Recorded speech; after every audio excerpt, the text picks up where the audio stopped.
What's your name? Harry M. Luther, L-U-T-H-E-R. Harry M. What's the M stand for? Marvin. When were you born? I was born November 7th, 1924. So you are 75, or you are 74. 75 in November. Okay. And what's your address? 3018 Gallia Street, Portsmouth. What occupation were you in? Did you do? You're retired now, I said. Oh yes. But I've had a number of occupations, but primarily 32 years manufactured sporting goods and recreational vehicles in California. You did? Okay, who was that for? What company was that? Well, I had two companies. One was Ready Camp Incorporated. One was a Universal Field Equipment Company, which manufactured sporting goods. And I had Automate, which produced furniture for buses and recreational vehicles. And that was for 32 years, you said? Right. 32 years in California. Where in California did you live? Riverside. Riverside, California. Is that the job you got right after you got out of the service? I started shortly after that. Okay. Now, how much education did you obtain? Well, after high school, I went to Rockford, Illinois. Well, I entered the service. Went to Rockford, Illinois, and took my medical training. Then I was a part of 6th Medical Battalion of the 6th Infantry Division.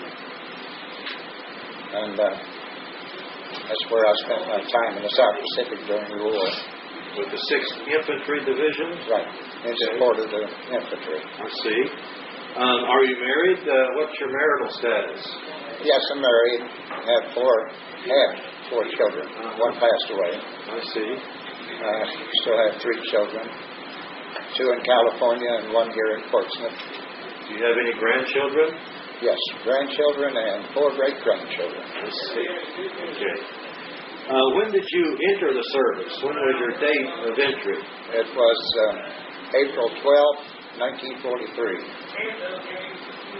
And then I came out of the service when, right after the A-bomb was dropped.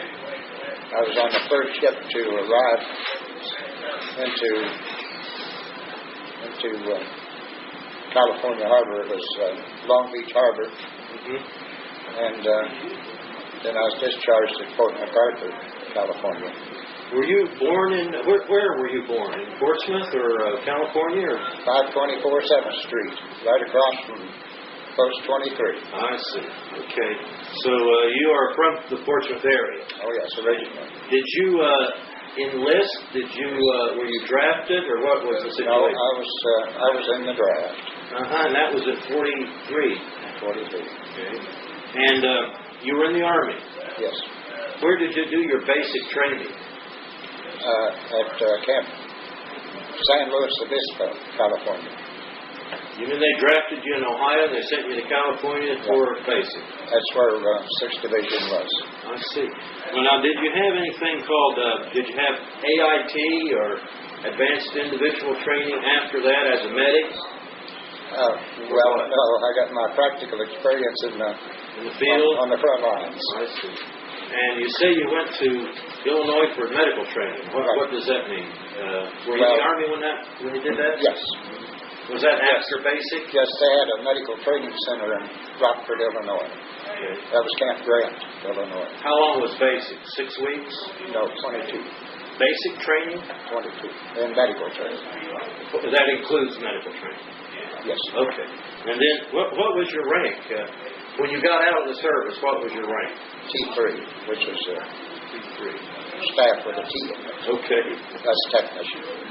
Now, you went overseas, and yes. Where did you go? Well, we first went to New Guinea. We went up the coast of New Guinea, Started at Maffin or Milne Bay, Maffin Bay, Sansepor, Manacor, Sarong. And we went to the Marshalls, the Fijis, the Punafutis. The 6th Division primarily made beach-landings, beachheads, established beachheads. They called us the Sightseeing 6 we traveled so much. But then in the Philippines, Were you in the Philippines? Yes, we went into Lingayen Gulf. And from that point on, What was the name of it? Lingayen Gulf. Lingayen. And we went all the way from Lingayen to Manila, which took, it was 90-some days. If you consider sea time and days on land, we spent 308 days continuous combat, which is the world's record. 308 days. Continuous combat. You were in combat then, and did you, what decoration, did you get any decorations? Oh, yes. What did you get? I got a Bronze Star at Urdaneta in the Philippines. Then I had 4 Bronze Stars in the Asiatic Pacific ribbon. 4 Bronze Stars? In the Asiatic Pacific ribbon. And then there was 5 spearheads, which of course indicates beach landings. And of course, string of ribbons. String of ribbons for overseas. Oh, yes. And we was in the Netherlands. During that time, You were in the where? Netherlands, East Indies. Oh, yes, okay. And during that time, as far as I know, we were the only soldiers that was paid by any foreign government. We was paid 10% over our base pay by Queen Wilhelmina of the Netherlands. And What was your base pay? well, when I went in, it was $50 a month. $50 a month? When I went in. Okay. Do you remember the names of your closest friends then? Oh yes, I have a list of them right here in a newspaper. Do you? If you could get it on the screen there. Okay, we can do that. Where's the paper? Is that what you gave to me over there? That's it. Okay, would you hand me that paper there? And do you keep in touch with any of them? Well, there were some of them that we held a battalion reunion here in Portsmouth. 6th Medical Battalion Day. Is that what it was? Yes. And are these the pictures of some of them from all over? Yes, they came from all over the United States to attend this reunion here in Portsmouth. How many of them showed up? There was, I'd say, about 20.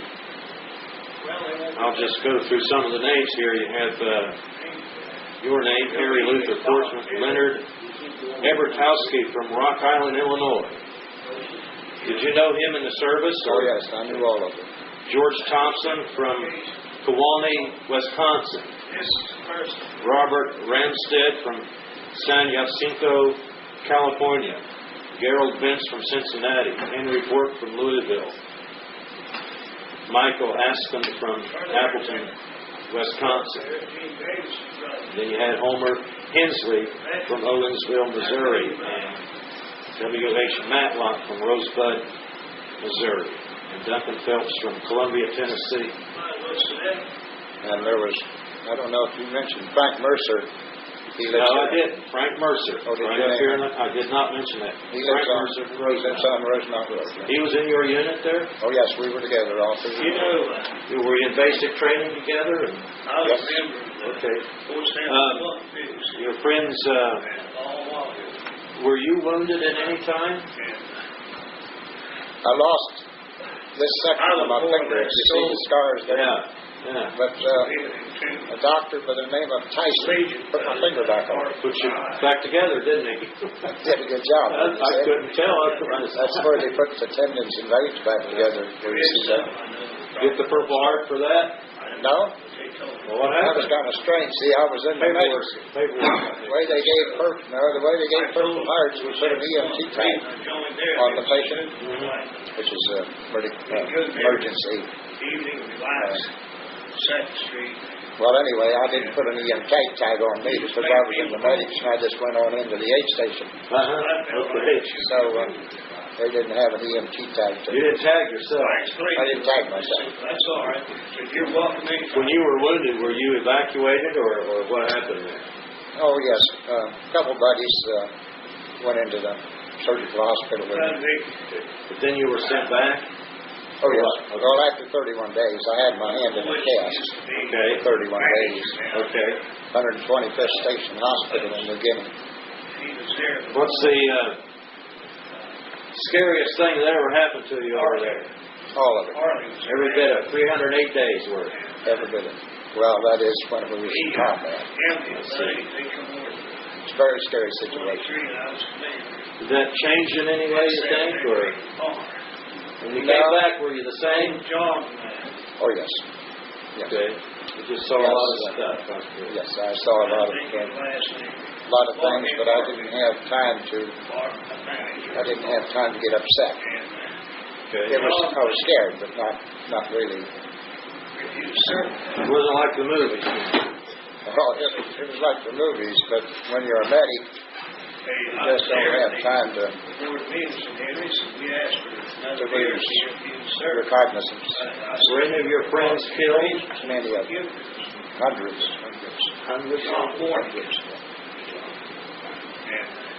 Did you acquire any trophies, like from the battlefield? Like, did you bring back any souvenirs or anything? I brought back a Jap saber and slide rule, brass slide rule. Slide rule? Okay. And, of course, contagion money from the Philippines. Do you still have the saber? No. Let's do it then. My kids was playing with it one day when they were little, and I wanted to get rid of it. I gave it to a friend. Oh, I see. How about the money? Do you have that? And the slide rule? Do you have the slide rule? No, I don't have any of those things. What was the reason for your getting rid of those? Well, as I said, the saber, of course, on my six. Right. Didn't want it around. The slide rule I gave to a friend of mine in California. When were you discharged? November 10th, 45. November the 10th. Just shortly after the bomb was dropped, we came back. I've never been in the news. Landed in California, and I was discharged in California. Okay. But Frank Mercer came on back to Portsmouth. Okay. Now, when you were discharged, where did you go? Did you stay in California? I stayed there for a little over a year, came back to Portsmouth for a short time, and then went back to California. And you stayed there for 32 years? Okay. Is there anything you'd like to tell any of your family or your great-great-great-great-grandkids watching this now? Well, I'd like to tell them that if we ever get into a conflict such as we had in those days, that I would hope that they would protect our country. Stand up for the flag? Stand up for our flag and our country. Good. Is there anything else you want to say? When the camera goes off, you'll probably think of something, won't you? More than that.